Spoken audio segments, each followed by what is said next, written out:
Hello. In this video, we will discuss the concepts of speed and direction. Objects often don't stay in the same place, but when they move to a new location, they don't just immediately appear at the new location either. Rather, they have some speed at which they travel from location A to location B. That speed tells us how much distance the object travels in a given amount of time.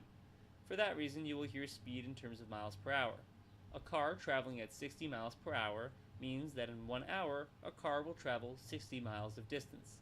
In this class, we will most often use meters per second.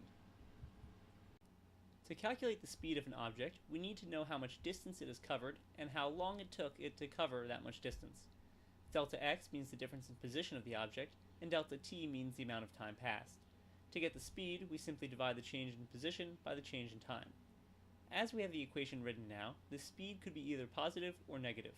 This is because delta x will be positive if the object moved rightward, or negative if the object moved leftward.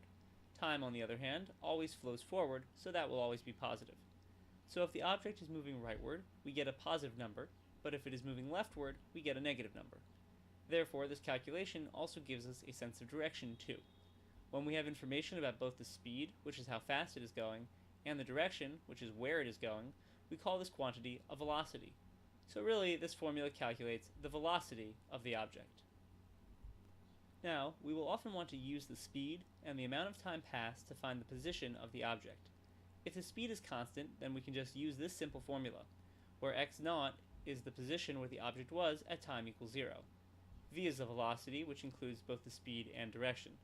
This might look familiar to you from algebra. This is just the equation of a line. Indeed, if you were to plot this, you would get a line where the velocity is the slope. If the speed is changing though, which will often be the case, we may have to use a different method. This method will only work if we know the speed at all moments in time. This is how it works. We start at the initial position, which we know. Then we take the speed at that moment in time, and we multiply it by some small amount of time, and we add the result to the initial speed. This gets us the position of the object at that small amount of time later.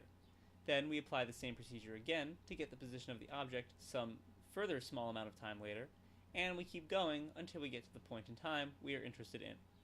The idea behind this is as follows.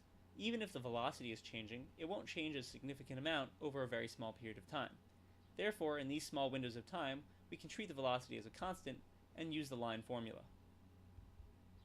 Does this sound like it could be a bit tedious?